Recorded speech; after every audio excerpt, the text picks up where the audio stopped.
Sir विकास क्या है एवं इसकी परिभाषा क्या होगी? देखिए, विकास का मतलब मैं आपको बता देता हूँ। एक तो विकास का मतलब कभी भी आप ये मत समझ लेना कि आपके पास बहुत सारा पैसा है या फिर आपकी बहुत ज्यादा कहीं सैलरी है। तो केवल पैसे से विकास को नहीं मापा जा सकता। विकास तभी सुनिश्चित होगा जब आपके पास पैसे के साथ साथ, यानी कि आपकी आर्थिक स्थिति के साथ साथ आपके सारी चीजें सुनिश्चित हों। जैसे आपको सुख सुविधाएं भी होनी चाहिए, आपके पास जैसे कि चिकित्सा सुविधा है, शिक्षा सुविधाएं हैं, सुरक्षा है, गरिमा है, प्रतिष्ठा है, अधिकार है। ये सारी चीजें भी आपके पास सुनिश्चित होनी चाहिए, तभी विकास कहलाएगा वो। और दूसरी चीज, अगर हम इसको परिभाषा को थोड़ा एक कॉन्सेप्ट से देखें तो हम ये कह सकते हैं कि नियमित आय के साथ साथ मानवीय आवश्यकताओं को सुनिश्चित करना ही विकास है। यहाँ मानवीय आवश्यकताएं चार प्रकार की होती है, चार होती है, जिनमें सामाजिक आवश्यकता, यानी कि व्यक्ति की समाज में सम्मान होना चाहिए, इज्जत होनी चाहिए, गरिमा प्रतिष्ठा सम्मान होना चाहिए उसका। राजनीतिक आवश्यकता, यानी कि राज्य व्यवस्था में व्यक्ति को वोट डालने का अधिकार, चुनाव लड़ने का अधिकार, अपने विचार रखने का अधिकार होना चाहिए। सांस्कृतिक आवश्यकता है, व्यक्ति जिस संस्कृति में रहता है उसे अपनाने का, उसको बढ़ावा देने का और उसे फॉलो करने का उसके पास अधिकार होना चाहिए। और आर्थिक आवश्यकता, यानी कि उसके पास पैसा, रोजगार के साधन, ये सारी चीजें होनी चाहिए, तभी विकास है, अन्यथा विकास नहीं है। तो कभी भी अधिक पैसे कमाने का मतलब विकास नहीं है। सर विकास वादा क्या करता है एवं विकास के लक्ष्य क्या होते हैं? विकास की धारणता क्या होती है? देखिए, विकास वादा क्या करता है, या इसके लक्ष्य क्या है, या इसकी धारणता क्या है। धारणता मतलब मान्यता क्या है, उसको क्या चाहता है। जो परिभाषा आपने देखी है, परिभाषा में ये सारी चीजों का जवाब है। विकास चाहता है, विकास वादा करता है, विकास सुनिश्चित करता है कि प्रत्येक देश में प्रत्येक नागरिक को नियमित आय होनी चाहिए, उसके पास पैसा होना चाहिए, उसको रोजगार के साधन होने चाहिए। पॉइंट नंबर एक, यानी कि रोजगार के साधन सुनिश्चित करता है। पॉइंट नंबर दो, विकास चाहता है कि व्यक्ति की गरिमा, प्रतिष्ठा, सम्मान समाज में, देश में बना रहे। पॉइंट नंबर दो। पॉइंट नंबर तीन, विकास चाहता है कि व्यक्ति को स्वास्थ्य संबंधी सुविधाएं उपलब्ध हो। विकास चाहता है कि शिक्षा संबंधी सुविधाएं उपलब्ध हो। विकास चाहता है, विकास वादा करता है कि व्यक्ति की सुरक्षा भी सुनिश्चित होनी चाहिए, उसके अधिकारों की पालना की जानी चाहिए, कानून व्यवस्था सफल होनी चाहिए। इस सारी चीजों को सुनिश्चित करना विकास का लक्ष्य है, विकास का वादा होता है। आजकल की व्यवस्था अगर आप देखें तो हमको ये लगता है कि अगर मेरे पास बहुत सारा पैसा है तो मैं विकसित हूं या मेरा विकास हो चुका है, जबकि ये धारणा बिल्कुल गलत है। यदि मेरी समाज में इज्जत नहीं है, या फिर मेरे पास बहुत सारा पैसा है, मेरे पास ऐसी सुविधाएं नहीं है कि मैं अपने बच्चों को पढ़ा सकूं, या फिर बीमारी की अवस्था में मेरे पास स्वास्थ्य सुविधाएं ठीक नहीं, तो पैसा किस काम का है। या फिर मेरी समाज में इज्जत नहीं, वो पैसा किस काम का है। तो केवल पैसे कमाना ही विकास नहीं हो सकता, विकास में सारी चीजें आती हैं, तभी जाकर विकास कहलाता है। सर क्या विकास के लिए अलग अलग लोगों के अलग अलग अलग लक्ष्य होते हैं? देखो, विकास के लिए, या फिर हम ये कह सकते हैं कि जो लोग होते हैं ना, उनकी विचारधारा अलग होती है, उनके सोचने का तरीका अलग अलग होते हैं। हम दो हैं, शायद हम दोनों को सोचने का विचार, सोचने का जो तरीका है वो अलग अलग हो सकता है। क्लास में 50 बच्चे हैं, 50 बच्चों में 20 प्रकार की विचारधाराएं हो सकती हैं। कोई बच्चा वकील बनना चाहता है, कोई पुलिस प्रशासन में जाना चाहता है, कोई जज बनना चाहता है, कोई अध्यापक बनना चाहता है। तो ये सब विचारधाराएं अलग अलग हैं। तो निश्चित तौर पर जब उनकी विचारधाराएं अलग अलग होती है तो उनके रास्ते भी अलग अलग होते हैं, लेकिन लक्ष्य सबका एक होता है। उन सारे रास्तों से जाकर उनका एक अर्थ होता है कि हम अपना विकास करें, हम सफल हों, पैसा कमाएं। और केवल पैसा कमाना ही उनको उद्देश्य नहीं होता, समाज की सेवा करना भी होता है, अपने बच्चों को अच्छी सुविधाएं, सुख सुविधाएं देना होता है। तो निश्चित तौर पर अलग अलग लोगों के अलग अलग विचारधाराएं हो सकती हैं, और अलग अलग उनकी धारणाएं भी हो सकती हैं, अलग अलग उनके रास्ते हो सकते हैं, इसमें कोई दो राय नहीं है। और कई बार इनमें आपसी टकराव भी हो जाता है, जिसकी हम आगे बात करेंगे। सर राष्ट्रीय विकास में आपसी टकराव कैसे कैसे होते हैं? देखिए, राष्ट्रीय विकास में आपसी टकराव कई बार अलग अलग राज्यों के आपस में टकराव हो जाते हैं। पंजाब राजस्थान का हो गया, पंजाब गुजरात का हो गया, इस प्रकार से अलग अलग राज्यों के टकराव हो जाते हैं। टकराव का कारण क्या है? जैसे मान लीजिए, मैं आपको एक उदाहरण देता हूँ कि आपका मकान है, आपके मकान के पास में मेरी जगह है, और मैं उस मकान के पास, आपके मकान के पास में अपनी जगह में एक मकान बनाना चाहता हूँ, लेकिन मैं बेसमेंट बनाना चाहता हूँ। मैंने सरकार से अनुमति ली और उसमें मैंने बेसमेंट की खुदाई करना शुरू कर दिया। अब मेरे पास अनुमति है, मेरे पास पैसा है और मैं बेसमेंट बना रहा हूँ, लेकिन जब मैं खुदाई कर रहा हूँ उससे एक समस्या उत्पन्न हो रही है, और समस्या मुझे नहीं, आपको हो रही है, क्योंकि आपको जो मकान है वो गिरने वाला है उससे, खुदाई का कारण। जबकि मैं तो अपने खेत में खुदाई कर रहा हूँ, अपने स्थान पर खुदाई कर रहा हूँ। यहां पर अब क्या हुआ कि आपने कंप्लेंट की तो मेरे पास अनुमति है, तो अपन दोनों में टकराव हो गया। अपन दोनों में टकराव, मैं जो मकान बना रहा हूँ अपने विकास के लिए बना रहा हूँ, पैसे लगा रहा हूँ अपने विकास के लिए बना रहा हूँ, लेकिन टकराव हो गया अपने में। क्यों? क्योंकि वहां आपका नुकसान हो रहा है और मेरा फायदा हो रहा है। ऐसे कई राज्यों में हो जाता है। जैसे मान लीजिए पंजाब राज्य है, राजस्थान के जो बॉर्डर है, उत्तरी बॉर्डर है, वहां पर वो एक बांध को ऊंचा करने की कोशिश की गई थी, रावी नदी पर शायद वो बांध है, तो उसको ऊंचा करने की कोशिश की गई थी। ऊंचा करने से क्या है कि उसकी जल भराव क्षमता भी ज्यादा बढ़ जाती, और जल भराव क्षमता बढ़ने के कारण उसमें कभी भविष्य में मान लो कि अधिक वर्षा होने के कारण वो बांध टूट जाए, तो जो पंजाब के उसके जो नीचे के जो क्षेत्र के जो लोग थे और उसके बाद उत्तरी राजस्थान था, वो पूरा उस बांध के पानी से तबाह होने की संभावना ज्यादा बढ़ गई थी। तो पंजाब के उसके नीचे वाले क्षेत्र के लोगों ने और राजस्थान के लोगों ने वहां पर आंदोलन शुरू कर दिया, भाई हम ये बांध को ऊंचा नहीं होने देंगे, क्योंकि उस बांध के बनने से उस बांध के ऊपर के जो लोग हैं उनको तो बहुत बड़ा फायदा हो रहा था, नीचे के लोग थे उनको नुकसान हो रहा था, उसमें हमारा राजस्थान भी आ रहा था। तो ऐसी कई समस्याएं आती हैं जिससे एक राज्य अपने विकास के लिए कोई योजना तैयार करता है, लेकिन उस योजना से दूसरे राज्य के लिए भारी नुकसान होता है। ऐसी स्थिति में दोनों में टकराव हो जाता है। अब टकराव होने के बाद समाधान क्या निकलता है इनका? जब दो राज्यों का टकराव हो जाता है तो उसमें क्या होता है कि जो केंद्र सरकार होती है वो मध्यस्थता का काम करती है। फिर वो दोनों राज्यों को बुलाती है, भाई आपका मामला क्या है, दोनों की सुनवाई करती है। दोनों की सुनवाई कर वो ये देखती है कि उस काम के होने से ज्यादा फायदा हो रहा है या नहीं होने से ज्यादा फायदा हो रहा है। तो फिर वो लोगों को मद्देनजर रखती है, लोगों को परेशानियों को मद्देनजर रखती है सरकार, कि अगर इस काम को किया तो कितने लोगों को किस प्रकार से हानियां हो सकती है, और अगर इस काम को किया तो कितने लोगों को किस प्रकार से फायदा हो सकता है।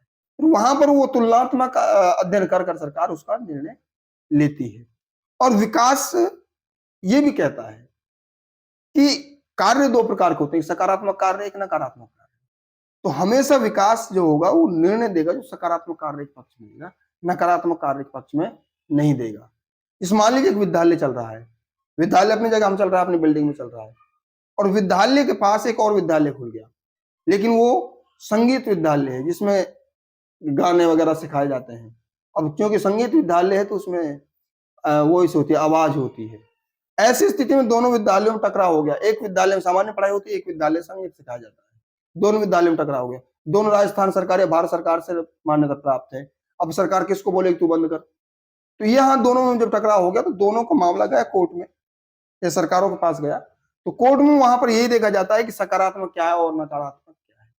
तो वहां निश्चित तौर पर जो संगीत वाला विद्यालय वो बंद होने की संभावना हो सकती है, क्योंकि उसमें फिर ये भी प्रश्न पूछा जा सकता है, जिन अधिकारियों ने उस मान्यता देते समय हस्ताक्षर किए थे, कि आप पहले पता था कि वहां पर एक विद्यालय ऑलरेडी चल रहा है, आपको पता होना चाहिए कि वहां पर विद्यालय को डिस्टर्ब होगा, वो बच्चे डिस्टर्ब होंगे, तो आपको वहां मान्यता उसको नहीं देनी थी, तो उसको कहीं ना कहीं दूसरी जगह पर ट्रांसफर कर दिया जाएगा। यानी कि ऐसे टकरावों को उसके समाधान के लिए तो जो कानून व्यवस्था है वो सकारात्मक देख के नकारात्मक को नहीं देती।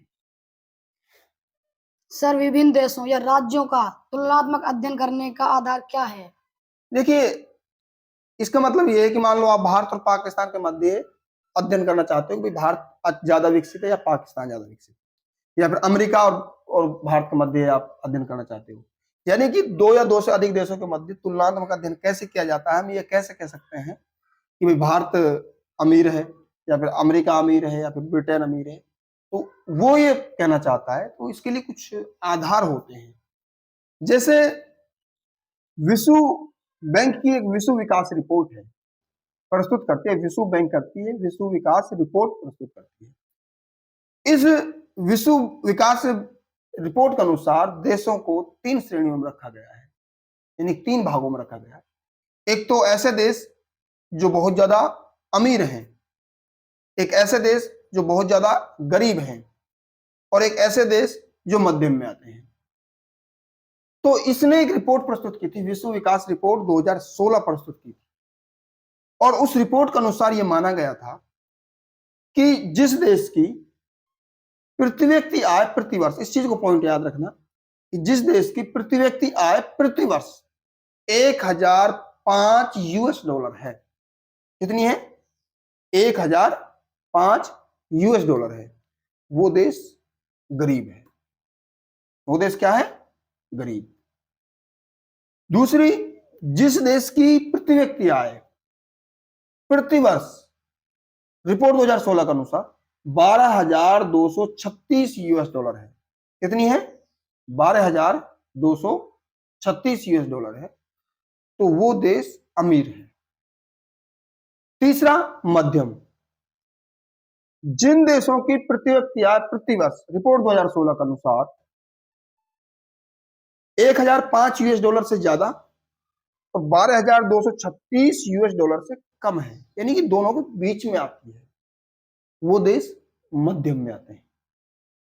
जैसे हमारा भारत है, भारत की जो प्रति व्यक्ति आय है प्रति वर्ष जो है वो 1840 यूएस डॉलर है, यानी लगभग हम अगर अपने रुपए में कन्वर्ट करें तो लगभग 1,60,000 रुपए के आसपास, यानी कि भारत में प्रत्येक व्यक्ति प्रति वर्ष एक वर्ष में लगभग 1,60,000 रुपए कमाता है। ऐसा भारत सरकार का या विश्व विकास रिपोर्ट का आंकड़ा है, जबकि ये जरूरी नहीं कि प्रत्येक व्यक्ति एक साल में 1,60,000 रुपए कमा ले, लेकिन वो औसतन निकालते हैं।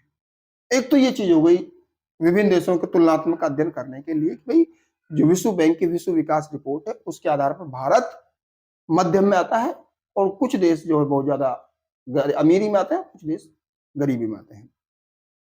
दूसरी चीज आती है कि जब हम विभिन्न देशों का तुलनात्मक अध्ययन करते हैं तो हम देखते हैं महंगाई, जैसे पाकिस्तान में चीजें कितनी महंगी, भारत में कितनी महंगी। उसके बाद हम देखते हैं रुपए की कीमत, जो मुद्रा जो होती है किसी देश की वो यूएस डॉलर में मापी जाती है। जैसे भारत की जो रुपया मुद्रा है उसको वर्तमान में लगभग 90 रुपए के आसपास है। तो जितना ज्यादा रुपया मतलब डॉलर की तुलना में सस्ता होगा तो उतनी ही अर्थव्यवस्था कमजोर होगी। सस्ते का मतलब डॉलर की कीमत बढ़ती जाए तो वो रुपये सस्ता हो गया, गिरता है। इस मान लीजिए हमारे जो डॉलर है, रुपया है, जो वो ये हो जाए कि भाई आज की स्थिति है कि हमारे 90 रुपए यूएस का $1। अगर मान लिया ऐसा हो जाए कि हमारा 50 रुपए और यूएस का $1, इसका मतलब हम विकास कर रहे हैं, हमारा जो रुपया मजबूत हो रहा है इस तरह से। इसके अलावा महंगाई हो गई और मुद्रा होगी और बेरोजगारी है, संसाधन है, सुरक्षा है, मानव के अधिकार हैं, स्वतंत्रता है, चिकित्सा सुविधाएं हैं, शिक्षा सुविधाएं हैं, अन्य सभी चीजें हैं। इन सारी चीजों के आधार पर देखा जाता है कि कौन देश अमीर है, कौन देश गरीब है, किस देश के पास पर्याप्त संसाधन है, किस देश के पास पर्याप्त संसाधन नहीं है। तो इन सारी चीजों से देखा जाता है कि कौन सा देश विकसित है या कौन सा देश विकसित नहीं है, कौन सा मध्यम में आ रहा है। तो ये जो आपका चैप्टर था कक्षा 10 का आर्थिक विकास की समझ का एक पहला चैप्टर था विकास, ये इस प्रकार से पूरा होता है।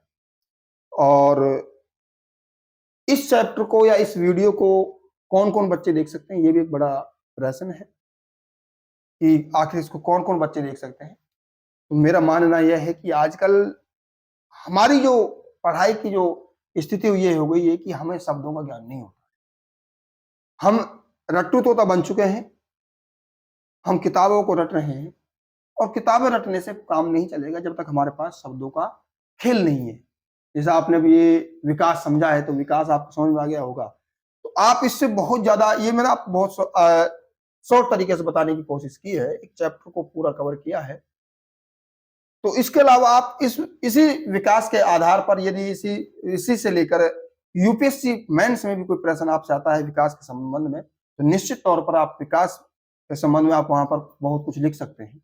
मेरा कहने का मतलब ये है कि जो बच्चे एनसीईआरटी के सिलेबस के आधार पर, जिनका एनसीईआरटी सिलेबस है, वो अच्छे मार्क्स लाना चाहते हैं, 100% अपने सामाजिक विज्ञान कक्षा 10 में मार्क्स लाना चाहते हैं, वो बच्चे इस वीडियो को देख सकते हैं। और दूसरे वो स्टूडेंट्स, वो अभ्यर्थी इस वीडियो को देख सकते हैं जो लिखित परीक्षाओं की तैयारी कर रहे हैं।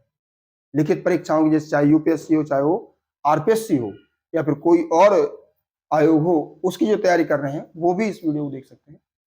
तीसरा, वो बच्चे भी इस वीडियो को देख सकते हैं कि जो हमारी वीडियो को देख सकते हैं, जो शब्दों की खोज कर रहे हैं, शब्दों के बारे में बहुत ज्यादा ज्ञान प्राप्त करना चाहते हैं, एक खोज कर रहे हैं कि उस शब्द का कितना व्यापक अर्थ है, वो बच्चे भी इसको वीडियो को देख सकते हैं।